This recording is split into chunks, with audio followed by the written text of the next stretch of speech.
말씀은 신약성경 320페이지, 신약성경 320페이지, 빌립보서 3장 4절부터 9절까지 봉독합니다.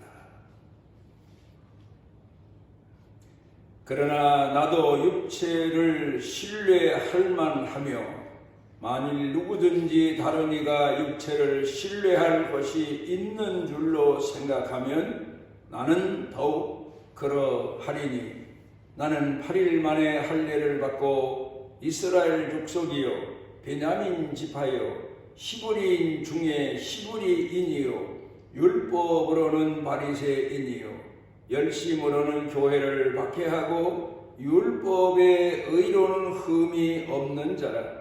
그러나 무엇이든지 내게 유익하던 것을 내가 그리스도를 위하여 다 해로 여길 뿐더러 또한 모든 것을 해로 여김은 내 주 그리스도 예수를 아는 지식이 가장 고상하기 때문이라. 내가 그를 위하여 모든 것을 잃어버리고 배설물로 여김은 그리스도를 얻고 그 안에서 발견되려 함이니 내가 가진 의는 율법에서 난 것이 아니요 오직 그리스도를 믿음으로 말미암은 것이니 곧 믿음으로 하나님께로부터 난 의라.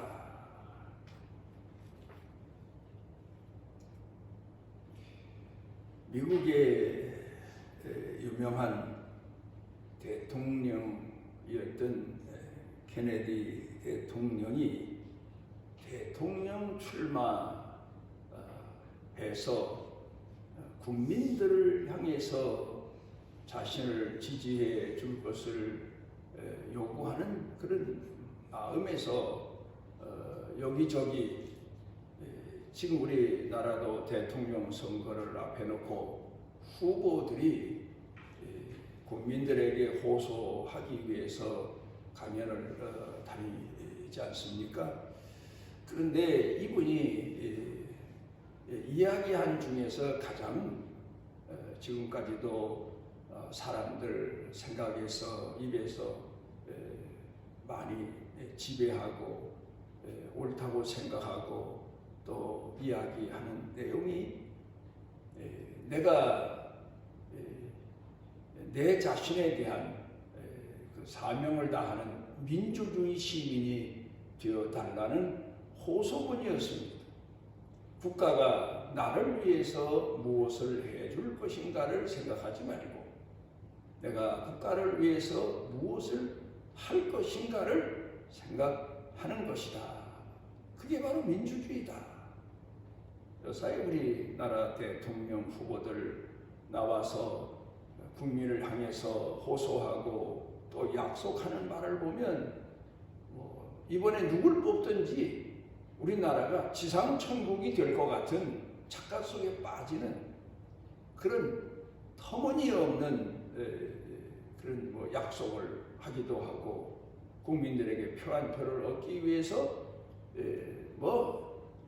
말도 안 되는 소리를 하기도 하고 이런 걸 봅니다만 또 국민들은 그 소리를 듣고 누가 국민을 위해서 더 많은 것을 준다고 하느냐 그러면서 대통령을 아마 선거하게 될 겁니다. 그런데 우리 사회의 오늘의 문제가 뭐냐? 공산주의화 되어 간다는 겁니다. 사람들의 의식이 말이에요. 사회주의화 되어 간다는 겁니다. 진정한 민주주의는 국민이 국가를 위해서, 민족을 위해서, 동포를 위해서 무엇을 할 것인가? 그런 마음에서부터 시작된 나라가 바로 민주주의 국가다. 그렇게 평할 수 있고 국가가 다 해준다. 정부가 다 해준다. 아프면 또 재난 당하면 재난 연금도 주고 뭐 그 외에 모든 국민들의 생활을 보장해 준다. 좋은 것 같은데 이게 가만히 보면 지상 낙원을 국민들에게 약속하는 공산주의와 같습니다. 또 우리 기독교에서 공산주의를 왜 제일 경계하나 하면 그게 바로 사단이 예수님을 믿는 사람을 시험하는 내용과 동일하기 때문입니다. 지상 낙원을 약속합니다. 사단도 그래요.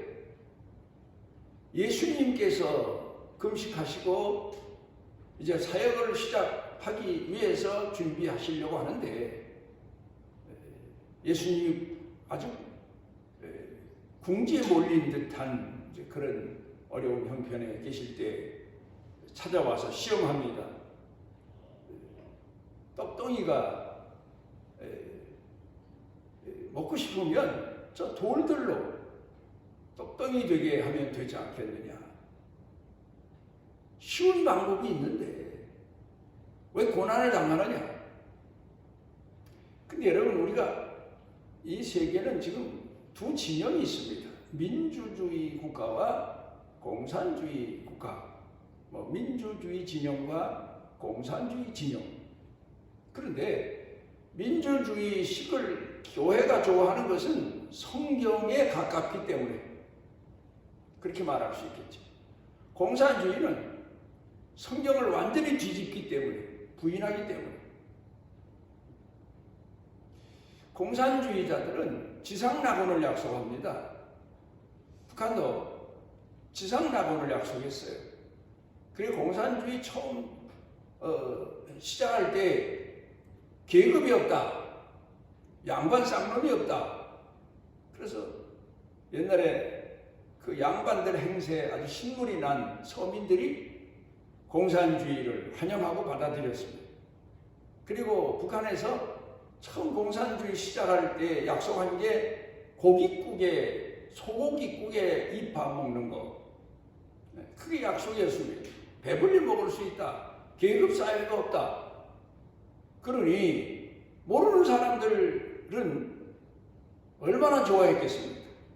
그런데 기독교는 알기 때문에 참 하나님 은혜에 감사한 것은 공산주의가 북한에서 체제를 갖추기 전에 북한의 선교사들이 복음을 전해서 기독교 복음이 들어간 겁니다. 기독교는 공산주의가 무엇인가를 바로 가르쳐 줍니다. 그리고 민주시민으로서는 어떻게 살아야 될 것인가를 바로 가르쳐 줍니다. 성경으로 돌아가 봅니다. 신앙적 지식이 없는 사람은 예수만 믿으면 하나님이 다 해주신다. 복을 주신다. 자손만대 큰 영광을 누리고 부귀영화를 누린다. 잘못된 복음의 내용이죠. 성경을 보면 예수님이 가르친 내용이 하나님이 나한테 어떤 복을 주신다를 생각할 게 아니라 내가 하나님을 어떻게 섬길 것인가, 종으로서, 자식으로서 어떻게 하나님을 섬길 것인가를 배우고 훈련받고 충성하고 섬기는 것, 그게 바로 바른 신앙의 자세입니다. 고난을 당해도 고난 중에 어떻게 내가 하나님을 섬길 것인가, 가난한 중에 내가 어떻게 하나님을 섬길 것인가, 생활비 두 렛돈밖에 없는데 어떻게 내가 예수님을 섬길 것인가, 이걸 생각하는 것이 신앙이다. 예수님을 시험하는 것이 바로 왜 고생하고 고난당하고 못 먹고 하나님을 공경하느냐, 잘 먹고 하나님을 공경하는 것이 그게 하나님 공경하는 게 아니냐, 그런 시험입니다. 그 다음에 두 번째는 능력을 보여줘라, 뛰어내려라, 천사들이 받을 것이다. 세상 사람들 보는 가운데서 높은 데서 뛰어내려, 성에서 뛰어내리면 천사들이 받들면, 이적을 보여주면, 기적을 보여주면, 능력을 보여주면 세상 사람들이 당신을 섬길 게 아니냐, 왜 낮은 자로, 가난한 자로, 왜 사람들, 병든 사람을 찾아가고 사람을 만나려면 된 사람을 만날 거지 왜 죄인들을 만나고 무슨 덕이 되겠느냐? 이런 시험을 한 거. 그 다음에 세 번째로는 하나님이 언제 마귀에게 세상을 주셨습니까? 언제 하나님께서 마귀에게 세상의 모든 권능을 다 주셨습니까? 영광을 다 주셨습니까? 그런데 마귀는 예수님 앞에 시험한 것이 내게 절만하면 다 준다. 바로 그거 아닙니까? 근래에 요한 양행의 창시자 요한일 박사에 대한 글을 읽어봤는데 이분이 미국 가서 공부를 했죠. 이북분이 9살의 아버지가 구남매 중에서 큰아들인 장자인데 이 아들만큼은 공부를 시켜야 되겠다 해서 애를 써서 미국에 보냈죠. 미국에 가는 길이 그 당시에는 쉽지가 않았어요. 지금도 그렇지만 어느 아마 가난한 목사님의 가정에 양자로 입양으로 갔던 것 같아요. 거기 가서 공부를 하고 그리고 이제 한국에 돌아왔는데 그때 이제 일본 외정 정치 때죠. 국민을 위해서 뭘 할까 보니까 너무 병든 사람이 많아요. 미국에서는 알약 한두 알이면 고칠 수 있는 병을 한국 사람들은 죽어가요. 그래서 미국서 의약품을 수입하다가 국민들을 위해서 약을 제공했죠. 그러다가 이분이 이제 한국 사람의 고통과 아픔을 보고 처음에 연구를 해서 그 부인은 이제 중국 여자분인데 이분이 소아과 의사였던 것 같아요. 중국 부인을 둔 덕에 미국에 있을 동안에도 중국 사람들 음식점을 상대로 해서 돈을 많이 벌어가지고 그걸 가지고 한국에 와서 한국을 위해서 이제 국민을 위해서 일제하에서 못 먹고 탈취당하고 이제 그런 국민들을 위해서 봉사합니다. 근데 이분의 정신이 그거예요. 정직하게 한다. 기업을. 그런데 그 다음에 이제 정권이 일본이 망하고 정권이 수립되고 이러면서 이 정치인들이 권력자들이 정치 자금을 요구하는 거예요. 그런데 그때 다 기업들마다 정치 자금을 댑니다. 그리고 특혜를 받아요. 이분은 그걸 거부했어요. 그랬더니 아마 믿게 모여서 그런지 세무사찰을 했는데 2주간을 샅샅이 24명을 보내서 뒤졌는데도 한 건도 찾아내지 못한 거예요. 그래서 그 세무사찰하던 지휘자라고 왔던 분이 정부에 보고를 합니다. 이분은 하나도 못 찾겠습니다. 참 정직합니다. 그냥 철수해야 되겠습니다. 그래서 그냥 철수하고 그런데 그렇게 많은 고생하고 시달림을 받았는데 납세자, 모범 납세자로 오히려 국민훈장을 받은 이제 그런 계기가 되기도 한 거죠. 정직하고 성실하게. 그게 바로 기독교 정신이에요. 그분이 바로 기독교 정신으로 지금까지 요한 양행은 기독교 정신으로 유지되어 오고 있습니다. 기업이. 그리고 모든 이익은 국민에게 되돌린다. 그런 정신을 가지고 지금까지도 여러 기업들 중에서 대표적인 기업, 모범적인 기업으로 운영해 오고 있습니다. 그런데 그거 바로 그거예요. 나한테 절만하면 내 말만 들으면 내가 다 준다. 이단자들이 그렇고 권력자들이 그렇고 그렇잖아요. 그래서 그 권력을 얻기 위해서 별별 방법을 요 근간에 다 쓰는 것 같아요. 참 요새 보면 저 사람으로 특히 대통령으로 그 당에서는 세상에 대통령 후보로 냈을까? 얼마나 비리가 많은지. 이런 사람 대통령 되면 국민 앞엔 잘못했다고 사과하지만 그걸 어떻게 받아들입니까? 어떻게 믿습니까? 대통령 되면 무슨 짓을 할지도 모르는 사람 아닙니까? 하여튼 그런 시대를 우리가 지금 지내가고 있는 겁니다. 국민들이 잘 분별을 해야 되는데, 그런데 국민들은 이 분별력이 문제예요. 왜? 우리 사회가 사회주의화되어 있기 때문에 뭐든지 거짓말이라도 국민들 귀에 마음에 달콤하게 설득하면 기본 정신이 바로 되어 있지 않아서 그 사람을 대통령으로 지방자치장으로 투표도 하고 그럽니다마는, 그러니까 우리나라가 앞으로도 계속해서 국민들의 의식이 바뀌지 않으면 나라가 휘청거리고 문제 생기고 참 기가 막힌 일들이 앞으로 일어나지 않을까, 그런 생각을 합니다. 사회주의에 물들어가는 것, 사회주의의 그 공산당의 약속은 지상낙원 아닙니까? 목적을 위한, 그리고 또 하나 공산주의 문제가 그거예요. 지상낙원을 약속하는 거하고 목적을 위한 방법을 정당화하는 것. 그 방법이, 수단이 비도덕적인 거라도, 비질서적인 거라도, 비법률적인 거라도 정당화하는 거예요.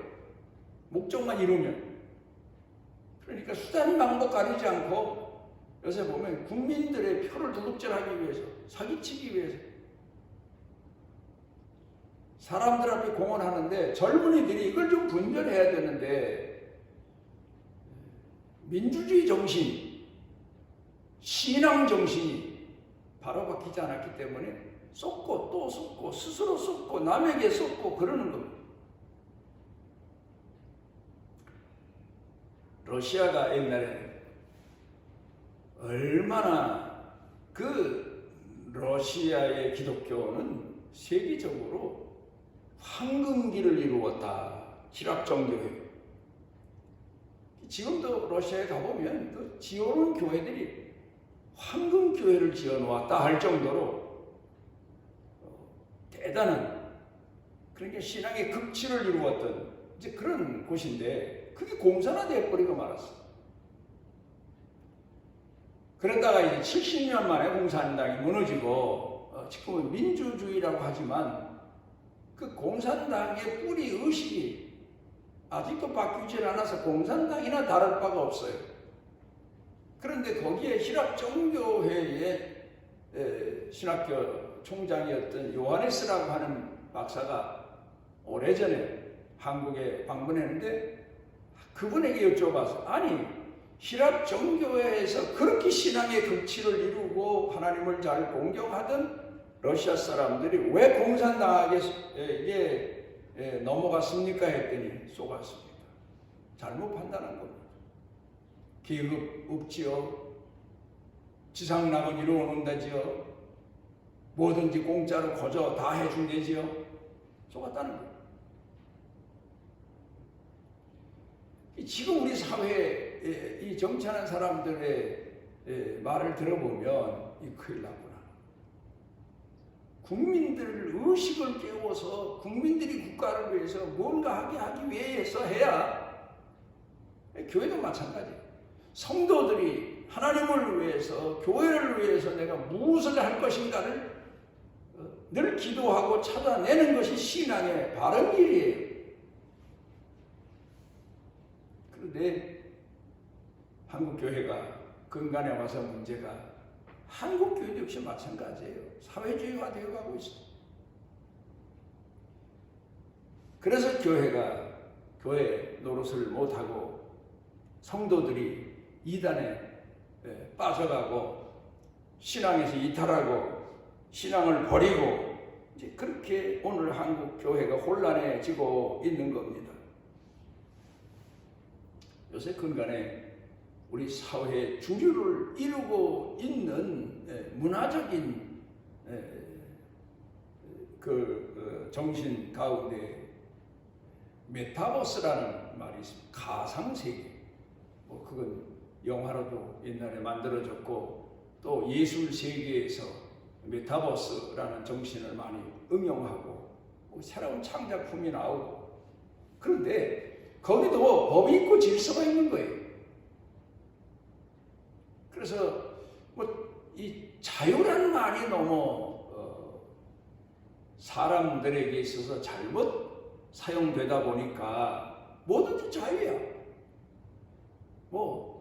예를 들어 담배 피우지 말아야 될 곳에서 담배 피우면 내 자유야.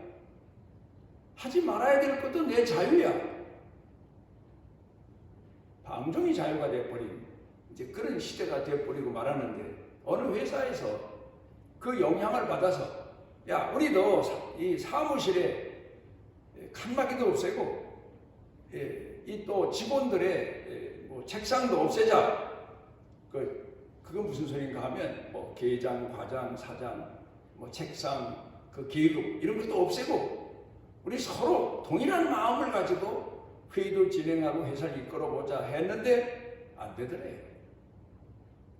결국 다시 칸막이 만들어 놓고 책상 다 각각 주고 다시 이제 질서를 잡고 그러니까 회사가 되더라. 이게 바로 중요한 거예요. 우리 그리스도인들은 하나님을 공격하면 모든 법을 무시해도 되고 멸시해도 되는 줄 알아요. 아니에요.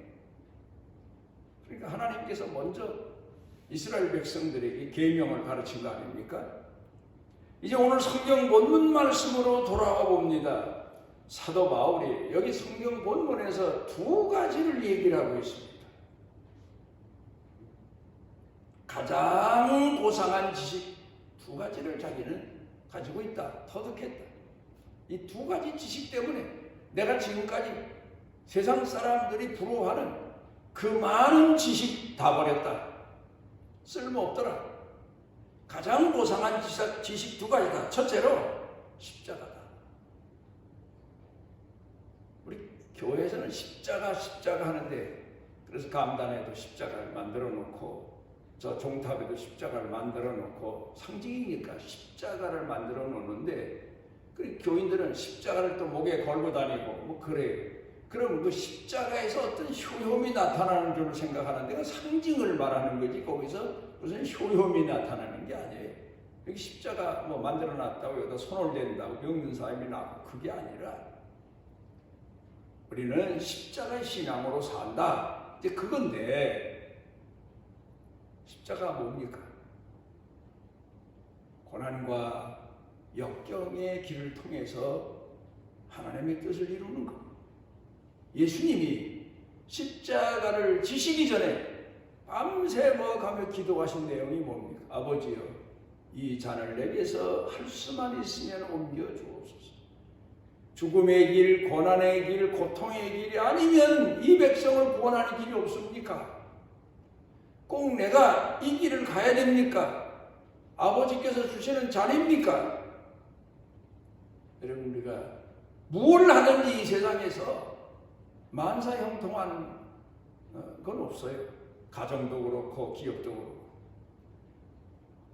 청년들 결혼할 때는 세상 살아본 지식이 없고 경험이 없으니까 그런 법도 해요.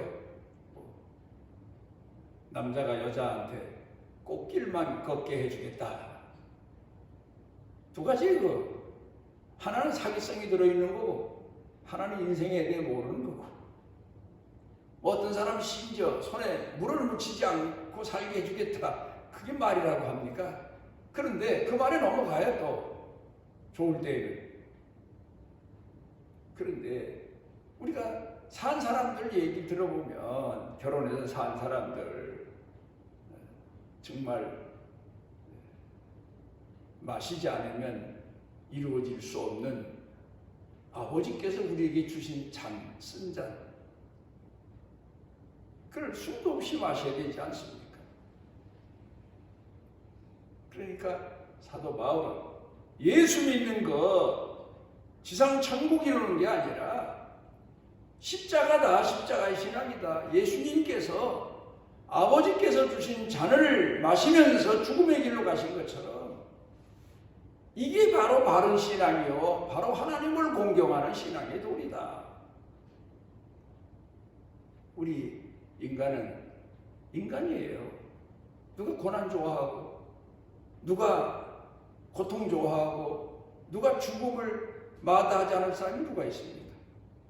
그런데 하나님의 뜻을 이루기 위해서 고난, 낮아짐, 양보와 아버지의 말씀이고 뜻이니까 그런 신앙을 사도 바울이 말하고 있습니다. 두 번째로는 사랑입니다. 사랑. 기근이나 적신이나 위험이나 칼날이나 그 무엇이라도 하나님과 나와의 사랑을 끊을 수 없다. 얼마나 깊은 사랑을 체험했으면, 터득했으면 기근해도. 여러분, 세상 사람들의 사랑이라는 건 서로 사랑하고 좋아하다가 너무 배가 고파서 또 너무 어려운 시련이 있어서 너무 인생이 밑바닥까지 내려가서 이런 이유로 끊어지고 파괴되고 무너지고 대립되고, 그게 세상 사람이에요. 근데 하나님의 사랑은 얼마나 깊고 깊은지, 기근이나 적신이나 칼날이나 위협이나 심지어 죽음일지라도 하나님과 나와의 사랑을 끊을 수 없다. 깊은 사랑을 이야기하고 있습니다. 마태복음 19장 가운데 보게 되면 예수님께서 제자들에게 바늘귀 신앙을 가르쳐 교훈하셨습니다. 내가 어렸을 때 할머니께서 눈이 어두시면 옛날엔 안경도 제대로 어디서 구하기 어려워서 손주를 부르십니다. 그러면 바늘귀 껴라. 바늘귀 끼워드립니다. 근데 거기 보면 바늘귀는 가능실인데도 그 끝을 아주 뾰족하게 침을 발라가지고 비벼서 넣지 않으면 안 돼요. 그러니까 내가 작아지고 또 작아지고 먼지같이 작아져야 비로소 내가 하나님의 선하신 뜻을 이룰 수 있다는 겁니다. 그 다음에 또 하나는 매듭이 있으면 결코 그 바늘길을 통과하지 못해요. 매듭. 가족과의 관계, 이웃과의 관계, 인간관계, 사랑의 문제 아닙니까? 그래서 예수님이 용서해라, 사랑해라, 7번씩 70번이라도 용서해라, 그렇게 가르쳐 주십니다. 오늘 성경 본문에서 사도 바울이 말하는 내용이 바로 그거 아닙니까? 십자가의 신앙과 그리고 하나님의 그 오묘하시고 깊고 깊으신 사랑, 이 두 가지가 가장 신앙인에게 있어서 고상한 지식이요, 최고의 지식이다. 이 지식 외에는 다 버려라. 얄쌍한 생각, 인간의 잔꾀, 방법 없다. 이걸 소중하게 여기고 하나님을 공경하는 것이 최고의 신앙이다. 그렇게 가르쳐 기도하시. 오늘 우리를 지극히 사랑하셔서 주 앞에 모아주신 아버지 하나님, 우리도 우리 자신을 가장 낮추고 작게 여기는, 그리고 우리 하나님이 우리에게 주시는 고난과 연단의 길에서 어떤 쓴 잔이라도 다 마시고 하나님 앞에 순종할 수 있는 믿음을 더해 주시고, 어려움과 시련 가운데서 하나님을 향한 사랑, 가족을 향한 사랑, 이웃을 향한 사랑에 흠이 없도록 우리를 붙잡아 주시고 은혜 나려 주시고 가마 감동케 주옵소서. 예수님 이름으로 기도드리옵나이다. 아멘. 보호를 받으러 온 내게 온전한 상 주시기를 원하노라. 우리 죄인들을 구원하시기 위하여 아버지께서 주신 쓴잔을 마다하지 않으시고 마시고 하나님 앞에 죽기까지 충성하신 우리 주 예수 그리스도의 무한하신 은혜와 그 아들을 우리 같은 죄인을 위해서 내어주신 아버지 하나님의 만극하신 사랑과 오늘도 세상 끝날까지도 우리 속에 내재하셔서 우리를 깨워주시는 성령님의 능력의 은총이 사랑하는 자녀들 생각, 마음, 영과 육 사는 생활, 가정, 식구들, 일, 더, 경영 온 교회 중에 넘치고 넘치도록 함께 하시기를 축원하옵나이다.